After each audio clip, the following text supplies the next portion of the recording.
નમસ્કાર મિત્રો, મારી યુટ્યુબ ચેનલમાં તમારું સ્વાગત છે અને આજે આપણે વાત કરવાના છીએ કે મોતનો મહોત્સવ અને સતનું બહારવટું બનેલી સત્ય ઘટના છે. મિત્રો, કચ્છની કોરી ધરતી છે, કારી કચ્છી નામે જાણીતી છે. વિક્રમની 10મી સદીની વાત છે. એ કોરી ધરતી પર ઝાંઝવાના નીર જેવા ઠગારા પાણી વહે જાય છે અને એ ઠગારા નીરને પીવા બે જાતવંત ઘોડીઓ એ હરણફાળ ભરે જાય છે. એક લાલ રંગની માણકી ઘોડી છે, બીજી ધોળા રંગની ઘોડી છે. એનું નામ રેશમ છે. ઘોડી પર બે પુરુષો બેઠેલા છે. એક ઉંમરલાયક છે, બીજો આવતી ફૂલ ગુલાબી જુવાનીનો આદમી છે. બંને વચ્ચે ચાલતી વાતચીત પરથી એમ લાગે છે કે બંને વચ્ચે બાપ દીકરાનું સગપણ છે. દીકરાની ઘોડી આગળ છે, બાપની ઘોડી પાછળ છે. બાપ ઘોડીને 4 ચાબુક મારીને દીકરાની ઘોડીને પહોંચવા એ મહેનત કરે છે, પણ દીકરો બાપની ઘોડીને આંબવા દેતો નથી. બાપ બૂમ પાડી દીકરાને વિનવતા કહે છે, દીકરા કરાયેલ, સમા કુટુંબના સૂરજ, ધીરો પડ અને મારી વાત સાંભળ. દીકરો ઘોડીને એડી મારીને ઉતાવળથી દોડાવતો કહે છે, પિતાજી હવે નહીં થોભું. સતની ધાર પર માથા ડૂલ કરવાનું મન થઈ ગયું છે. વળી બાપ દીકરા વચ્ચે હરીફાઈ જામે છે. દીકરો આગળનો આગળ રહે છે અને પિતાને જોરથી કહે છે, ઓહ, જરા જુઓ તો ખરા, દુનિયામાં કેવો અધર્મ ચાલે છે. રાજા પ્રજાને ખાય છે, વેપારી વસ્તીને લૂંટે છે, અમલદાર પ્રજાને રંજાડે છે. કોઈને કોઈ પૂછનાર નથી. મારે તો બહારટા ખેડવા છે અને સત્ધર્મના માન કરવા છે. બાપ વળી વિનવી કહે છે, બેટા મારે તું સાત ખોટનો છો. કારી કચ્છી પ્રદેશના આપણે કીર્તિમાન પુરુષો છીએ. સિંધપતિ જામ લાખિયારના નાના ભાઈ ઝખરા સમા એ તારા દાદા થાય. મારે દીકરો નહોતો માટે ચિત્રાના ડુંગર પર મેં ચિત્રનાથ અઘોરીને આરાધ્યા હતા. જુવાન કારાયેલે ઘોડીને બમણી એડી મારતા કહ્યું, પિતાજી મારા કામમાંથી મને ચડાવશો નહીં. કુળની અને કીર્તિની વાતો આડી લાવશો નહીં. સતધર્મના યુદ્ધે ચડવું છે, કાયાના કટકા કરવા છે. કોઈ આળ પંપાર વચ્ચે લાવશોમાં. કરાયેલની ઘોડીનો વેગ વધ્યો, પણ પાછળ આવતા એના બાપ નારાયણે પોતાની ઘોડીને પણ એડી મારી. બંને ઘોડીઓ સરખી જાતવંત ઓલાદની હતી. નૂર એકેનું ઓછું નહોતું. એ પણ સગપણે મા અને દીકરી હતી. માતા માણકીએ દીકરી રેશમને આંબવા ઝડપ વધારી. બંને ઘોડીઓ એકસાથે થઈ ગઈ. બાપે દીકરાને પોતાના સમ આપીને કહ્યું, બસ દીકરા, એક પળ થોભી જા. મારી વાત સાંભળીને તારા પંથે પડી જજે. આજ તને નહીં રોકું. દીકરા કારાયલ બોલ્યો, પિતાજી વાત જલ્દી પતાવો. એવું ન થાય કે માયાના બંધન મારા પગ બાંધી લે. વસ્તીનો કકળાટ મારાથી ખમાતો નથી. મુઠ્ઠી ધાન વિના માનવી કમોતે મરે છે. બાપે ઘોડી સાથે સાથે રાખતા કહ્યું, બેટા તું દેવનો દીધેલ છે. જ્યારે પાંજરામાં ઘેર પોપટ નહોતો ને ખોળામાં દીકરો નહોતો, ત્યારે મેં ચિત્રનાથ અઘોરીને સાધ્યા. અઘોરીએ મને કહ્યું કે જો પેલા આંબા પરથી કેરી લઈ આવ. મારા મનમાં પાપ હતું. મેં એક કેરીના બદલે 2 કેરી તોડી. મેં એક કેરી અઘોરી બાબાને આપી અને એક કેરી મારી ભેટમાં મૂકી. અઘોરી કહે, બેટા તારા પર પ્રસન્ન થયો છું એટલે દીકરો આપીશ, પણ તે ચોરી કરી છે માટે તારો દીકરો ચોર નીકળશે. એને આપ્યું ખાવામાં રસ નહીં રહે, એ ચાંચકીને ખાશે. બેટા આ વાત આજ ફળી છે. તને રાજ પાસેથી આંચકીને લેવાનું મન થયું છે. જા, ગુરુના મોલ બોલ મિથ્યા નહીં થાય. પણ એટલું યાદ રાખજે કે તું યોગીનો દીધેલો દીકરો છે. બાપે ઘોડીની લગામ ખેંચી. માણકી ઊભી રહી ગઈ અને રેશમ જંગલને ગજવતી હાવળ દેતી કચ્છની ધરતી પરથી વહી ગઈ. કરાયેલે તો પોતાની કટારીને શમશેરની આબરૂ એકદમ વધારી દીધી. કરાયેલનો સિદ્ધાંત હતો કે મારવો તો મીર, નહીં તો ફકીર, શું મારવો. ધીરે ધીરે કરાયેલની આજુબાજુ જવાન કચ્છીઓનું જૂથ ભેગું થયું અને તેઓ પોતાની વીરત્વની દિશામાં હાક બોલાવા લાગ્યા. કારાયેલ કચ્છનો બેતાજ બાદશાહ બની ગયો. જાણે એની કચેરી બેઠી અને એનો હેડ કોરડો ગાજવા લાગ્યો. કારાયેલ તો દુખિયાનો બેલી. રાંક રહ્યા તેની પાસે દાદ માગવા આવે. ગરીબ પ્રજા એની પાસે પેટ પૂરતા અનાજની માંગણી કરે. વેપારીઓ તો ત્રાય તોબા પોકારતા ખેડૂતો કારાયેલની પાસે ઘા નાખવા આવે. અમલદારોની કંટાળેલી પ્રજા પણ કારાયેલ પાસે ફરિયાદ કરે. કારાયેલ સૌનો ન્યાય કરે. જુલમી અમલદારોના અને લોહીચૂસ વેપારીઓના તો એ રામ બોલાવે. એક દિવસ તેણે સિંધ બાંભણાસાના બાદશાહના ખજાના પર ધાડ પાડી. આજુ એને મીર મારવો હતો. અઢળક સોનું રૂપને તાબિયાનો મોટો ખજાનો એના હાથમાં આવ્યો. કારાયેલે 4 હાથે પ્રજાનું સોનું રૂપું વેચ્યું. લોકો તો ખુશખુશાલ થઈને કારાયેલની કીર્તિ ગાવા લાગ્યા. રૈયતને આનંદી જોઈને કારાયેલ ખુશ થઈ ગયો. હવે જેવા તેવાને તો ગણકારે નહીં. પણ આ તરફ સિંધના બાદશાહે પોતાના સિપહ સાલારોને આદેશ કર્યો, બાદશાહનો ખજાનો લૂંટાય એ બાદશાહની આબરૂ લેવા બરાબર છે. ગમે તેમ કરો પણ ચોરને હાથ કરો ને મારી સામે હાજર કરો. સિંધના સફેદ સાલારો અને સિપાહીઓ ચારેય તરફ ખજાનોના લૂંટારોને પકડવા નીકળી પડ્યા. વને વન, જંગલે જંગલ, ગામે ગામ ને શહેરે શહેર ફેંદી વળ્યા. સમા રાજપૂત નારાયણ પર પોતાના લૂંટારૂ પુત્રને પકડવા કાં એને ઘર બહાર કરવા શાહી ફરમાન છૂટ્યું. રજપૂત પિતા નારાયણ તો જાણતો જ હતો કે આ કારાયેલના કામોના ફળ છે. એ ફકીર મારતો નથી, મીર મારે છે. એણે સંગાતીઓ સાથે કહેવડાવી દીધું કે કારાયેલના કામોથી હું રાજી છું, પણ હવે મારા ઘરના દરવાજા તેને માટે બંધ છે. કારાયેલ પોતે ચિત્રાના ડુંગર પર આવ્યો અને પોતાની જ જન્મભૂમિને છેલ્લા જુહાર કરી પિતાને રામ રામ કહેરાવી વિદાય લીધી. હવે કારાયેલ પોતાનું નિવાસસ્થાન નક્કી કરવા સ્થળે સ્થળે ઘૂમવા લાગ્યો. પહેલા ધડા ડુંગર પર આવ્યો. અહીં વનરાજી ખૂબ સારી હતી, પણ કારાયેલનું મન માન્યું નહીં. એ ત્યાંથી ચંદ્રિયા ડુંગરે આવ્યો. ચંદ્રિયા ડુંગરની માટી પોચી હતી, મરદને એ ભાવે નહીં. અંતે પચ્છમાય ડુંગર પર આવ્યો. પચ્છમાય ડુંગર ઉપર લખગુરુનું સ્થાનક હતું.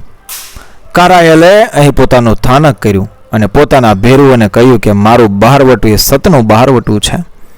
સતને લાંછન લાગે તેવું એક પણ કામ મારો કોઈ ભેરુબંધ ન કરે. પચ્છમાય ડુંગર પર કારાયેલ પણ લખ ગુરુના ચેલા જેવો ગણાવા લાગ્યો. દુઃખી દરિદ્રી પોતાના દુઃખ ફેડવાને પોતાની ગરીબી દૂર કરવા એ ડુંગરે આવતા અને કારાયેલ એમનું મન સંતોષતો. એ વખતે કચ્છમાં કાળો દુષ્કાળ પડ્યો. અષાઢ શ્રાવણ નકામા ગયા. ભાદરવો જરા પણ વરસ્યો નહીં. ઢોર મરવા લાગ્યા અને માણસોની સ્થિતિ એથી પણ ભયંકર એ થઈ રહી હતી. આ વખતે ધારા નામની નગરીમાં વિશાળ વાઘેલો રાજ કરતો હતો. વિશાળ વાઘેલો બહુ જુલમી રાજા હતો અને અન્યાયનું ધન ભંડારમાં એ એકત્ર કરતો હતો.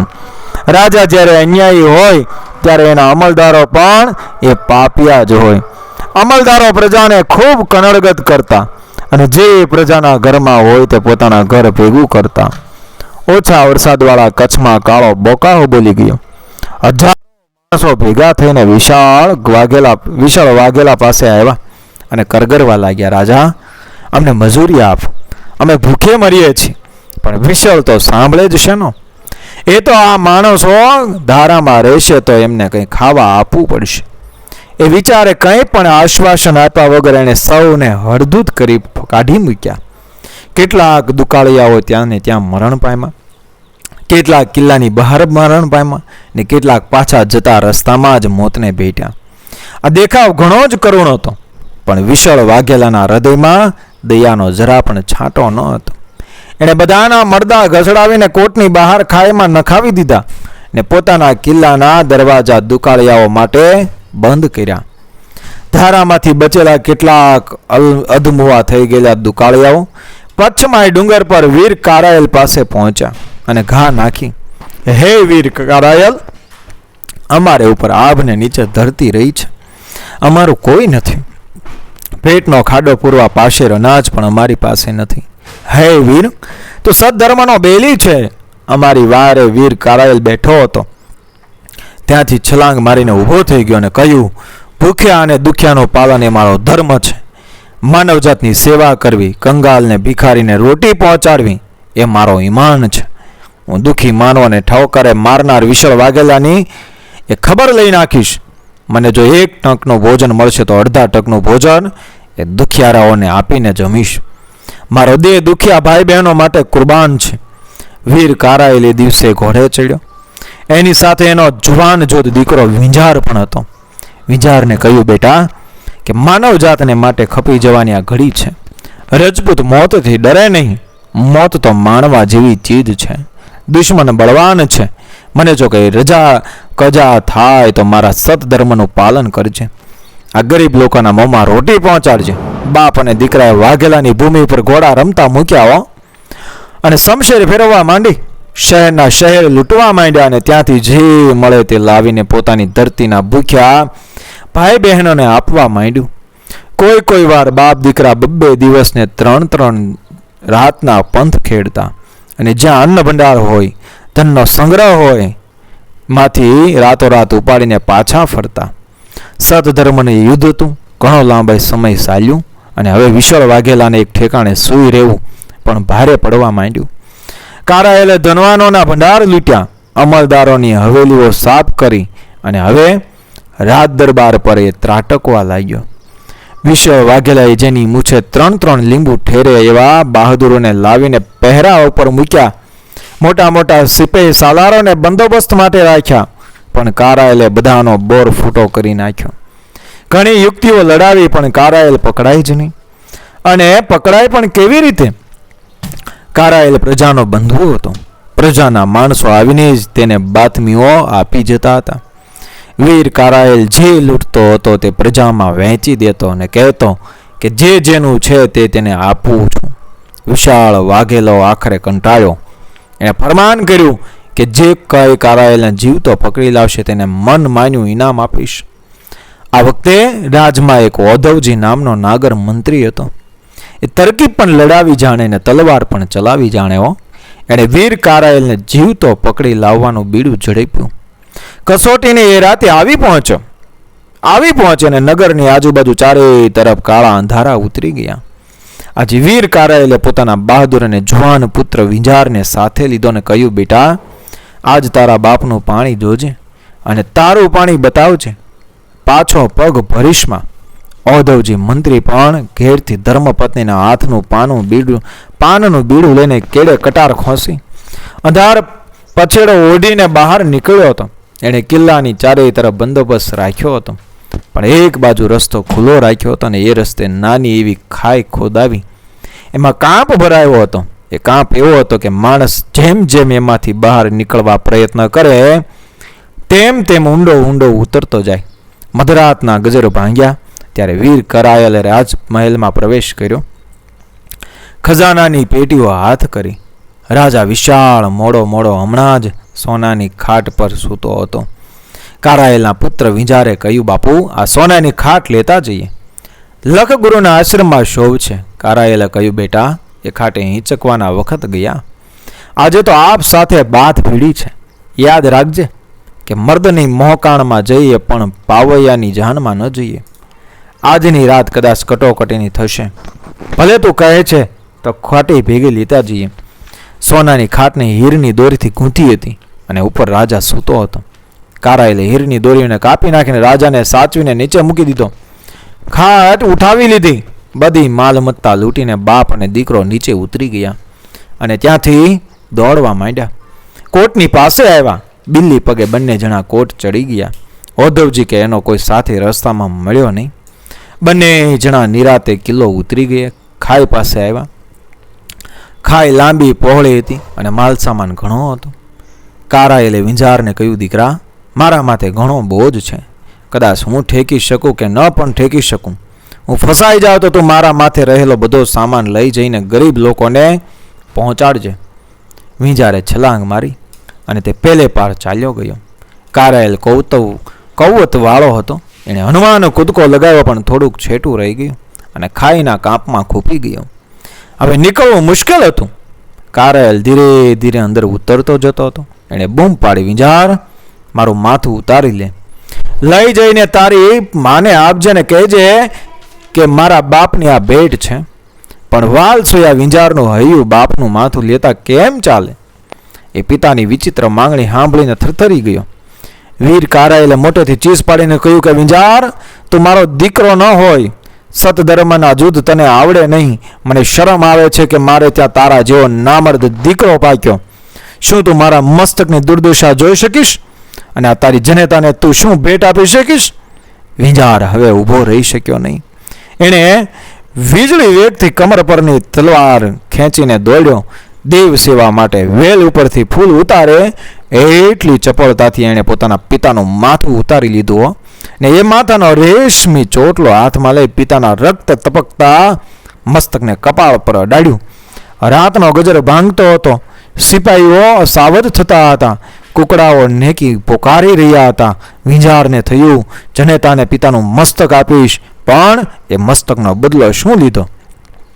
તેની પણ વાત કરવી પડશે ને કે વિંજાર એક હાથમાં મસ્તક રાખીને દોડ્યો. ખાઈની પેલી મેરથી ઓધવજી પોતાનું કારસ્તાન સફળ થયેલું જોઈને હરકતો હરકતો ચાલ્યો આવતો હતો. જુદા વેશમાં રહેલા ઓધવજીને વિંજાર પારખી ગયો અને 5-7 સિપાહીઓ સાથે હતા. વિંજાર એકદમ કારમી ચીસ પાડી અને હલ્લો કર્યો. ઓધવજી પોતાની જાતને સંભાળે એ પહેલા વિંજારની તાતી તલવાર એના મસ્તક પર ફરી વળી. મેઘથી ભરેલા આબમાં વીજળીનો ચમકારો જોઈ જેમ ચોર મોં છુપાવે એમ સિપાહીઓ મોં છુપાવી ગયા. ઓધવજીનું ધડ કાપમાં નાખ્યું. વિંજાર આજ જોઈ કોઈનો સગો નહોતો. 2 હાથમાં રક્ત ટપકતા 2 મસ્તકો સાથે વિંજાર ખાઈ પાસે આવ્યો. પોતાના પિતાના કાપમાં ખૂપેલ ધડ પાસે આવી વિંજારે એના પર ઓધવજીનું મસ્તક મૂકી અને પોતાનો રસ્તો લીધો. અને ત્યારે આજ સૂર્ય પણ વિંજારને પહોંચી શકે તેમ ન હતો. સૂર્ય ઉગે તે પહેલા વિંજાર પોતાની જનેતાના પગ પાસે જઈને ઢળી પડ્યો અને પિતાનું મસ્તક ખોળામાં મૂકી દીધું અને બોલ્યો કે માં, આજ સંસારમાં જનેતા સિવાયનું મારું કોઈ નથી. માતા બોલી, બેટા, તારે તો ખબર લે એવી જનેતા પણ છે, પણ જેને માટે તારો બાપ મર્યો એ જનતાનું તો કોઈ નથી. તું તેની વહારે થાજે. તારા બાપનું સાચું તર્પણ એ હશે. સૂર્યોદય થઈ ચૂક્યો હતો અને વીર કારાયેલના કપાયેલા મસ્તક પર એ પોતાની કિરણાવલીઓ ચડાવી રહ્યો હતો. મિત્રો, વિડીયો પસંદ આવ્યો મારી ચેનલને સબસ્ક્રાઈબ કરો, ફોલો કરો, શેર કરો. મળી આવી જ ઘટનાને પ્રેરણાદાયક વાર્તાઓ સાથે, આપણા ઇતિહાસ સાથે, આપણી સંસ્કૃતિ સાથે આગળના વિડીયોમાં બન્યા રહેજો મારી ચેનલ સાથે. જય મા ભવાની, જય કચ્છની ધરતી.